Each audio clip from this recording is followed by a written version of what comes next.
High বন্ধুরা, তো আজকের ভিডিওটিতে আমরা টিচার লাভের এপিসোড নাম্বার 4 কে কভার করতে চলেছি।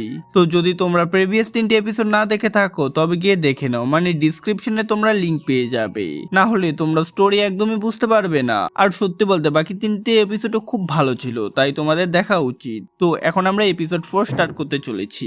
কাহিনীর শুরুতেই আমাদের প্রিন্সিপালকে দেখানো হয়, সে বলছে সাসাকি তোমার চোখ তো বেশ কালো হয়ে গেছে, মানে রাতে কি তোমার ঘুম ঠিকঠাক হচ্ছে তো? আর সাসাকি বলতে থাকে না, মানে আমি এখন একটু বেশি ব্যস্ত চলছি। প্রিন্সিপালে বলতে থাকে আমার মনে হচ্ছে তুমি কিছু বেশি ওভারটাইম করে ফেলেছো। আরো ও জিজ্ঞেস করে এর পিছনে কি কোনো কারণ আছে? সাসাকি বলতে থাকে না স্যার, অমন কোনো ব্যাপার না, মানে সব স্টুডেন্ট তো আর টিউশন ফি অ্যাফোর্ড করতে পারে না, আর আমি একজন টিচার হওয়ার খাতিরে আমার পক্ষ থেকে যতটা সম্ভব আমি আমার স্টুডেন্টদের জন্য করতে চাই। তখনই প্রিন্সিপাল বলতে থাকে আমার মনে হয় এখন তোমার থামা উচিত, মানে একজন টিচারকে পুরো ক্লাসের উপর নজর দেওয়ার কোনো দরকার নেই, শুধু তোমাকে সেই স্টুডেন্টদের উপর ফোকাস করতে হবে যারা আমাদের টপার হবে। মানে ও একরকম ভাবে হইতোর কথা বলছিল ওখানে, মানে ওই টাইপের স্টুডেন্টের উপর নজর দেওয়া উচিত। আর এ কথা শুনে সাসাকে খুব অবাক হয়ে পড়ে, কিন্তু প্রিন্সিপাল বলতে থাকে ভাই এটা তো একরকমের গেম, মানে এডুকেশন এক ধরনের গেম। এরপর ও এক্সাম্পল দিয়ে বলে যে এন র্যাঙ্ক হান্টারকে গেমে কেউ লেভেল আপ করে দেয় না, কিন্তু ডাবল এস র্যাঙ্কের হান্টারকে সবাই লেভেল আপ করে দেয় যাতে সে আরো স্ট্রং হয়, আর তুমি তাকে লেভেল আপের উপর লেভেল আপ করিয়ে দাও। ও নিজের ফোন দেখিয়ে বলতে থাকে বেকার জিনিসের থেকে মুক্তি পাওয়া অনেক বেশি ভালো।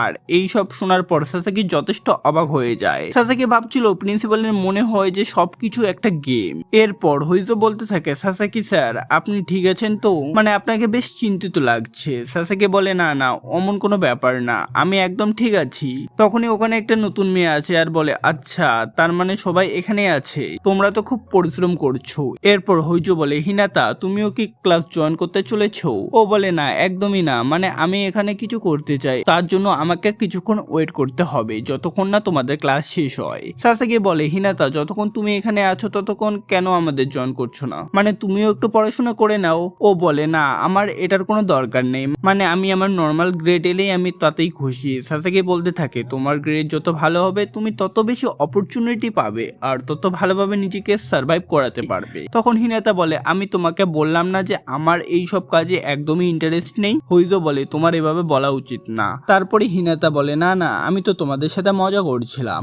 এই বলে হিনাতা সাসাকিকে হাক করে নেয় আর বলে শান্তি পাওয়ার জন্য আমাদের হাক করা উচিত। হইজো বলে তোমার এমনটা করা উচিত নয়, মানে তুমি কি এসব করছো? এর কিছু সময় পরের সিনে দেখানো হয় যেখানে সাসাকি হিনাতার ব্যাপারে ভাবছিল।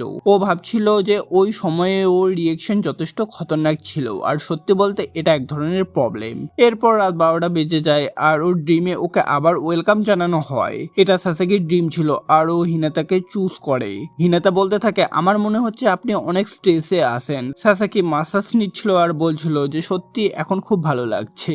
এরপরও বলতে থাকে আমার মা একজন সিঙ্গেল মাদার আর বাড়িতে আমার অনেক ছোট ভাই আছে, সেই কারণে আমার অনেক প্রবলেম হয়। ও স্কুলের পর পার্ট টাইম জবও করে যাতে বাড়ির সাহায্য করতে পারে। ও আরো বলতে থাকে যে কাজের পর ওর মাকেও মাসাজ দেয় যাতে তিনি একটু রিল্যাক্স ফিল করেন। ও বলে টিচাররা সত্যি খুব ব্যস্ত থাকেন। এরপরও বলে এত পরিশ্রম করার জন্য আপনাকে অনেক অনেক ধন্যবাদ। এই শুনে সাসাকি কাঁদতে শুরু করে। হিনাতা বলে আপনি কেন কাঁদছেন? সাসাকি বলে আমি এখন অনেক ওভারটাইম করছি যার ফলে আমার মেন্টাল হেলথ একদম খারাপ হয়ে গেছে। ও তখন বলে আচ্ছা ঠিক আছে আমি আপনাকে হাগ করছি যাতে আপনার মেন্টাল হেলথ ঠিক হয়ে যায়। এরপরও হাগ করে আর হাগ করার পর ফাইনালি তাদের কার্যক্রম শুরু হয়ে যায়, মানে ওটাই আর কি। ও বলে হয়তো আমরা এটা না করলে আপনার একটু খারাপ লাগবে। ও জিজ্ঞেস করে আমার ফেস দেখতে আপনার কেমন লাগছে? এখন তাদের ফার্স্ট রাউন্ড শেষ হয়ে গিয়েছিল। ও জিজ্ঞেস করে এখন আপনার কি করতে ইচ্ছে করছে? এরপর তারা রাউন্ড 2 স্টার্ট করে। সত্যি বলতে সাসাকির এখন খুব ভালো লাগছিল। এরপর হিনাতা বলে আপনার যদি ভালো লাগে তবে কি আপনি আমাকে কিস করতে পারবেন? কিস করার পর ও বলে কিস করে আমারও খুব ভালো লাগলো। ফাইনালি সব শেষ হয়ে যায় আর সাসাকি জিজ্ঞেস করে তোমার কি কোনো ড্রিম আছে? হিনাতা বলে হ্যাঁ আমাকে অনেক রিচ হতে হবে। সাসাকি ভাবে যে এর রেসপন্স কত জলদি এলো, আরও বলে দেখা গেলে এটা অন্য ব্যাপার, মানে এটা করা সত্যি খুব কঠিন, বলা সহজ কিন্তু করা কঠিন। সাসাকি বলে আমার পাকা ভরসা আছে হিনাতা যে তুমি এটা করতে পারবে। এটা শুনে হিনাতারও খুব ভালো লাগে আর ও সাসাকিকে থ্যাংক ইউ বলে। তখনই সাসাকির ঘুম ভেঙে যায় আর ও ভাবে কাশ এটা যদি সত্যি হতো, আর হয়তো ওটা স্বপ্নই ছিল, সে কারণেই হিনাতা ওই সময়ে অমন আচরণ করছিল।